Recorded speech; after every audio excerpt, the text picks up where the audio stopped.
إن الحمد لله نحمده ونصلي على رسوله الكريم أما بعد أعوذ بالله من الشيطان الرجيم إنما يفتري الكذب الذين لا يؤمنون بآيات الله وأولئك هم الكاذبون۔ جھوٹ تو وہی لوگ گھڑتے ہیں جو اللہ کی آیات پر ایمان نہیں رکھتے، اور وہی لوگ اصل جھوٹے ہیں۔ اللہ مالک کی آیات پر ایمان ایک ایسی دولت ہے جو انسان کو جھوٹ گھڑنے سے روکے رکھتی ہے، کیونکہ ان آیات میں جھوٹ سے روکا گیا، جھوٹ کا برا انجام بیان کیا گیا، سچ کا حکم دیا گیا، اور سچ بولنے والوں کو اس سچ کی بنا پر بہترین صلہ جو ملے گا اس کا بیان ہوا۔ روافض جو اہل اسلام کو یقین دلانے میں مگن نظر آتے ہیں کہ ہم محبت، اتفاق اور بھائی چارہ چاہتے ہیں، ہم تو سنی مسلمانوں کی وفادار ہیں، ان روافض کی حقیقت ہم وقتاً فوقتاً بیان کرتے رہتے ہیں۔ اسی حوالے سے ایک دعوتی کانفرنس میں ہمارے بیان کا عنوان تھا دفاع حرمین شریفین اور حوثی فتنہ۔ 9 سالہ پرانا یہ بیان ہے۔ اس میں سے بعض شرپسندوں نے ایک شارٹ کلپ نکال کر یوٹیوب پہ شیئر کیا، جس کا عنوان ہے کہ نبی صلی اللہ علیہ وسلم نے خیبر میں یا علی کا نعرہ لگایا۔ اسلامک میڈیا نامی چینل پر اپریل 2017 سے یہ کلپ موجود ہے۔ اس میں سے ایک حصہ نکال کر عنوان دیا گیا جب امام مہدی کا ظہور ہوگا اہل حدیث عالم کی زبانی۔ حالانکہ ہم نے روافض کے خیالی امام کی بات کی تھی اور ان کے ایک پرانے ذاکر ملا باقر مجلسی کے حوالے سے بتایا تھا کہ ان کا فرضی، خیالی، طلسمی بارہواں جب آئے گا تو وہ زمین میں کیا کیا فساد پھیلائے گا۔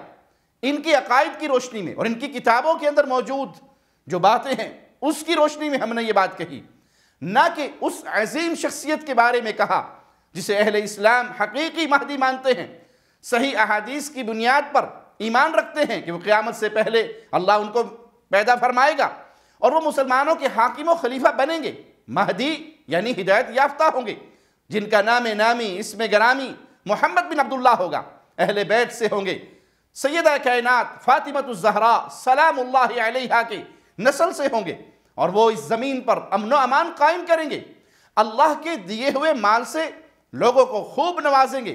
کوئی تفصیلات دیکھنا چاہے تو امام مہدی کے اوپر ہمارے 2 بیان پہلے سے موجود ہیں۔ اب آئیے ہمارے اس بیان کی طرف، وہ حصہ ہم آپ کو مکمل سنائیں کہ ہم نے اصل میں کہا کیا تھا۔ حقیقی صورتحال یہ ہے کہ یہ توحید کے دشمن، یہ لا الہ الا اللہ کے دشمن، اسی لیے دشمنی کرتے ہیں بیت اللہ سے، اور ان کے اوپر قرآن حکیم کے یہ آوازیں بڑے فٹ اترتے ہیں۔ قد بدت البغضاء من افواہہم، ان کے اندر کی چھپا ہوا، ان کے اندر کا چھپا ہوا بغض ان کی زبانوں سے ظاہر ہو گیا ہے۔ نہیں یقین؟ ملا باقر مجلسی کی کتاب کو کھول کے پڑھیے، 12ویں امام کی کارستانییں سنیے۔ وہ 12ویں امام کے بارے میں کہتا ہے کہ جب ہمارا امام مہدی ظاہر ہوگا، قائم آل محمد آئے گا، تو ہم یہودیوں سے پہلے، عیسائیوں سے پہلے، مشرکوں سے پہلے، صنم پرستوں سے پہلے اہل سنت سے جہاد کریں گے۔ یمن کی یہ صورتحال آج بیت اللہ کے ارد و گرد شیعت کو پھیلانے کے یہ منصوبے کیوں ہیں؟ ان کو ان کے بڑوں نے تعلیم دی ہے کہ جب 12واں امام غائب ظاہر ہوگا، وہ نہ یہودیت کو کچھ کہے گا، نہ نصرانیت کو کچھ کہے گا، نہ صنم کے پجاریوں کو کچھ کہے گا، وہ سب سے پہلے آئے گا اور بیت اللہ پہ حملہ کرے گا اور بیت اللہ کو فتح کرتا ہوا مدینے پہنچے گا۔ مدینے جا کر قبر رسول پہ کھڑے ہو کر پوچھے گا یہ قبر کس کی ہے؟ جواب ملے گا محمد کی قبر ہے۔ کہے گا یہ تو میرا نانا ہے۔ ساتھ کون دفن ہے؟ جواب ملے گا ابو بکر و عمر دفن ہے۔ کہے گا قبروں کو پھاڑو، ابو بکر کو نکالو، عمر کو نکالو، درختوں پہ ٹانگو، اور ان درختوں کو آگ لگا دے گا۔ ملا باقر مجلسی ملعون مزید لکھتا ہے، عائشہ کی قبر پہ پہنچے گا رضی اللہ تعالی عنہا سلام اللہ علیہا، پوچھے گا یہ کس کی قبر ہے؟ جواب ملے گا عائشہ کی قبر ہے۔ قبر کو پھاڑنے کا حکم دے گا، عائشہ کے جسد اطہر کو باہر نکالے گا اور اس پہ درے مار کر نعوذ باللہ ثم نعوذ باللہ حد قائم کرے گا۔ یہ کہنے والوں کے سعودی اور یمن کی جنگ ایک ملک کی دوسرے ملک سے جنگ ہے، ہم حرمین شریفین کی حفاظت کے لیے موجود ہیں، آل سعود کی حکومت کو بچانے کے لیے نہیں۔ ارے ظالموں، ان مجرموں کے جملے تو سنو، یہاں جنگ آل سعود کی حکومت کی جنگ نہیں ہے، یہاں جنگ ابو بکر و عمر کی قبروں کی حفاظت کی جنگ ہے، بیت اللہ کی حفاظت کی جنگ ہے، مسجد رسول کی حفاظت کی جنگ ہے، عائشہ کی عزت کی حفاظت کی جنگ ہے۔ عراق کا وہ ظالم مجرم شیعہ، اس کا ویڈیو کلپ میرے پاس موجود ہے، اس میں وہ کہتا ہے لشکر جرار تیار ہو چکا ہے، ہم صرف امام مہدی کے ظہور کا انتظار کر رہے ہیں، جو ہی وہ ظاہر ہوگا ہم سب سے پہلے بیت اللہ پہ حملہ آور ہوں گے، ہم سب سے پہلے مدینے پہ حملہ آور ہوں گے، اور وہاں اس مکہ اور مدینہ میں آنے کے بعد ان کی پلاننگ کیا ہوگی؟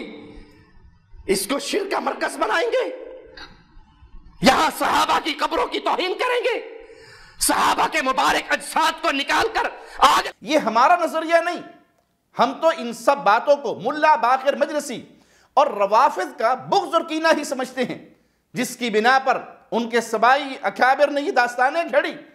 احادیث کے مطابق پیدا ہونے والا مہدی علیہ الرحمہ کا اس خیالی اور فرضی بارے سے کوئی تعلق نہیں۔ مہدی جن کا ذکر احادیث میں ہے وہ حقیقت ہے، وہ رب کی رحمت ہے، سبائیوں کا تراشا ہوا افسانوی بارواں جھوٹ اور فساد کی بنیاد پر اس کا ایک افسانوی کردار تراشا گیا کہ نعوذ باللہ ثم نعوذ باللہ، وہ مدینے میں آئے گا، حجر رسول کی دیوار گرائے گا، ابو بکر عمر رضی اللہ عنہما کے مبارک جسموں کو باہر نکالے گا، سیدہ کائنات کی قبر پھاڑے گا۔